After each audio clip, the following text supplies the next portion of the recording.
Hello दोस्तों, Vikrant classes 24 में आपका स्वागत है। बीएससी में 2023 आगामी एग्जाम इंग्लिश में 90% नंबर लाने के लिए यह वीडियो जरूर देखें। इससे पहले अगर आप मेरा वीडियो नहीं देखते हैं तो जरूर एक बार इसके सिलेबस के बारे में जान लें। क्लास साइंस, कॉमर्स, आर्ट्स, ये सभी विद्यार्थियों के लिए बहुत इंपॉर्टेंट चैप्टर है। टाइम एंड टेंस से 8 नंबर के क्वेश्चन पूछे जाते हैं, जो कि सबसे ज्यादा यहीं से क्वेश्चन आते हैं। अगर बात किया जाए टेंस के बारे में तो टेंस कहते किसे है?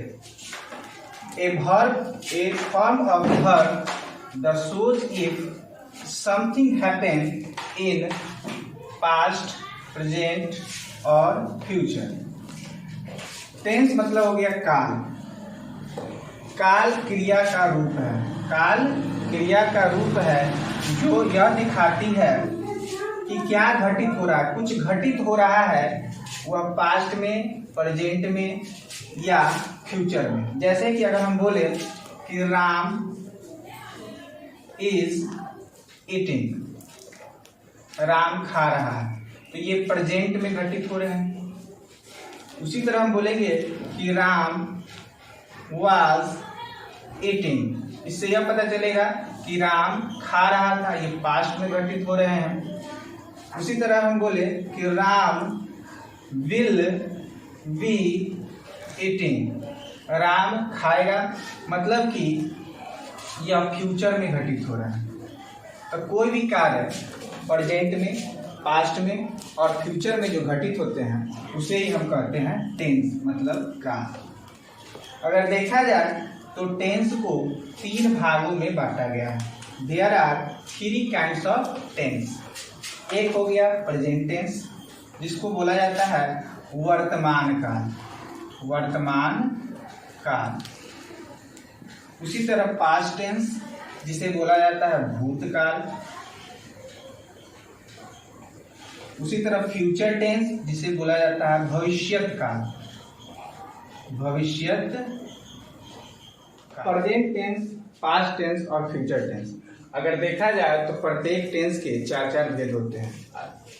जैसे सिंपल प्रेजेंट टेंस, या इसको प्रेजेंट इंडेफिनिट टेंस भी कहते हैं। Present continuous tense, present perfect tense, present perfect continuous tense. इसी तरह अगर देखें तो पास्ट का भी वही रूप होगा, simple past tense, past continuous tense, past perfect tense, past perfect continuous tense. Future के बारे में बात किया जाए, जहां जहां प्रेजेंट लगा हुआ है वहां वहां फ्यूचर लगा देंगे तो वह फ्यूचर टेंस के भेद हो गए। अगर देखा जाए तो 3 गो टेंस के 4 भेद हो गए, टोटल 12 काइंड्स हो गए। 3 × 4 = चलिए दोस्तों, आगे हम सिंपल प्रेजेंट टेंस के बारे में पढ़ते हैं। सिंपल प्रेजेंट टेंस से अगर देखा जाए तो इसके टोटल 10 से 12 रूल्स हैं, लेकिन हमें एग्जाम में अच्छा स्कोर करना है, इसीलिए 3 से 4 रूल हमको पढ़ना है, जिससे हम इसे आसानी से बना सकते हैं। अगर सबसे पहले अगर बात किया जाए इसका स्ट्रक्चर के बारे में, तो सब्जेक्ट प्लस V1 या V5 प्लस ऑब्जेक्ट। सब्जेक्ट के साथ V1 या V5 प्लस ऑब्जेक्ट लगते हैं। V1 मतलब वर्ब का पहला अवस्था, किसके किसके साथ लगता है? आई, वी, यू, दे। प्लूरल नाम जैसे बॉयज हो गया, चिल्ड्रेन हो गया, तो ये प्लूरल नाम है, इसके साथ वर्ब का पहला रूप लगता है। जैसे 2 नाम राम एंड श्याम, तो इसके साथ वर्ब का पहला रूप लगता है। V5 के बारे में बात किया जाए तो V5 मतलब वर्ब में एस या ईएस जोड़ा जाता है। तो कौन कौन से सब्जेक्ट के साथ वर्ब का 5वां रूप लगता है? तो ही, सी, इट, सिंगुलर नाम और कोई एक सिंगुलर पर्सन का नाम हो तो उसके साथ वर्ब का 5वां रूप लगता है। और आते हैं दोस्तों, आगे देखते हैं some important rules of tense, जिसमें से हम पहला रूल्स पढ़ेंगे सिंपल प्रेजेंट टेंस का। यदि वाक्य से चिरंतन सत्य, जिसको यूनिवर्सल ट्रूथ कहा जाता है, जैसे आपको बोलेगा कि सूर्य पूरब में उगता है और पश्चिम में डूबता है, जैसे सिद्धांत प्रिंसिपल, जैसे कहेगा 2 और 2 4 होते हैं।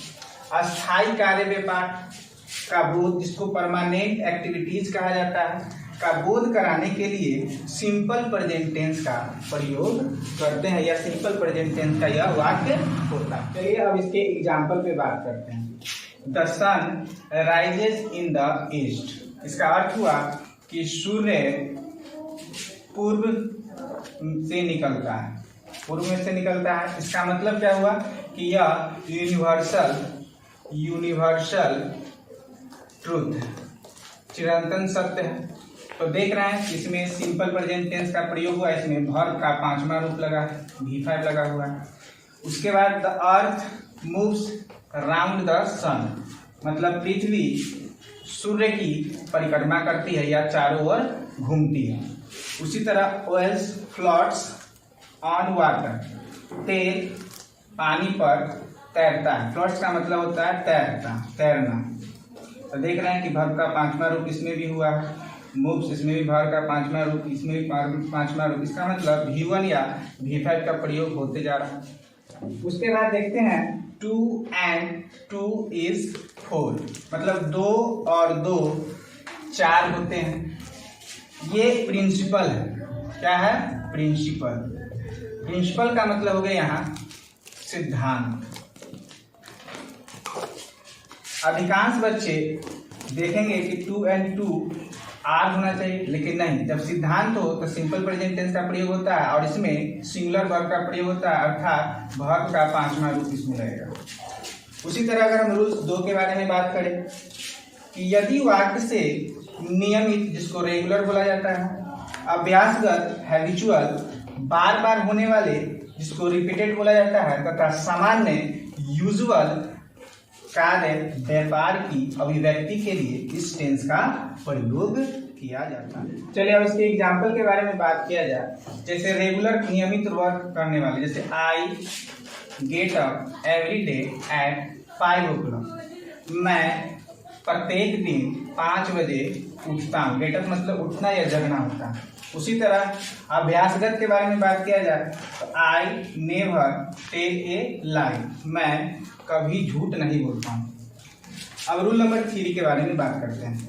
इस टेंस का प्रयोग भविष्य में होने वाले कार्यक्रम, निर्णय या पूर्व निर्धारित योजना का बोध कराने के लिए होता है और इससे फ्यूचर टाइम्स का बोध होता है। किसका बोध होता है? फ्यूचर टाइम्स का। इसमें एडवर्ब ऑफ टाइम लगे हुए रहते हैं, एडवर्ब ऑफ टाइम। अब ये एडवर्ब ऑफ टाइम क्या होता है? जैसे tomorrow, next week, next year, next day, ये आपका एडवर्ब ऑफ टाइम। लेकिन यह अगर इसका ट्रांसलेट करेंगे तो यह फ्यूचर का बोध कराएगा। जैसे the chief minister comes here tomorrow, इसका अर्थ अगर देखेंगे तो इसका अर्थ होगा मुख्यमंत्री कल यहाँ आएंगे। यह पूर्व निर्धारित या भविष्य में होने वाले कार्यक्रम के बारे में बताया जा रहा है। उसी तरह I go to Mumbai next week, मैं अगले सप्ताह मुंबई जाऊंगा। इसका अर्थ हो गया, क्योंकि यहाँ पे योजना बनाया गया है, मतलब कि एक पूर्व निर्धारित योजना तैयार किए गए हैं। रूल नंबर 4 के बारे में बात करते हैं, जो कि सबसे अंतिम रूल है। यदि प्रिंसिपल क्लॉज में फ्यूचर टेंस प्रयुक्त रहे तो समय या शर्त का बोध कराने वाले सब ऑर्डिनेट क्लॉज में प्रेजेंट टेंस मतलब सिंपल प्रेजेंट टेंस का प्रयोग किया जाता है। सिंपल प्रेजेंट टेंस का प्रयोग किया जाता है। सबसे पहले यहाँ पे आता है कि ये प्रिंसिपल क्लॉज क्या होते हैं, सबऑर्डिनेट क्लॉज क्या होते हैं। इसका स्पेशल वीडियो अगर देखना होगा क्लॉज का तो आप लोग बोलिएगा तो हम बना देंगे, या एक स्पेशल चैप्टर पढ़ना है क्लॉज। एक होता है प्रिंसिपल क्लॉज और एक होता है सबऑर्डिनेट क्लॉज। इसमें 2 कंडीशनल वाक्य होते हैं, जैसे if you read you will pass, तो यू विल पास जो है यह प्रिंसिपल क्लॉज है, और इफ यू रीड जो है सबऑर्डिनेट क्लॉज, जो कि शर्त होता है। अगर तुम पढ़ोगे तो तुम पास करोगे। तो जो कंडीशनल होंगे उसमें इफ का प्रयोग किया जाता है, वेदर का प्रयोग किया जाता है, तो उसका रूप सिंपल प्रेजेंट टेंस से बनता है। उसी तरह if you take medicine you will get well, अगर आप दवा लेंगे तो ठीक हो जाएंगे। तो यहाँ यू विल गेट वेल जो है प्रिंसिपल क्लॉज है, और इफ यू टेक मेडिसिन यह सबऑर्डिनेट क्लॉज है। इस तरह से आपका सिंपल प्रेजेंट टेंस का जो महत्वपूर्ण रूल्स थे वह समाप्त होते हैं।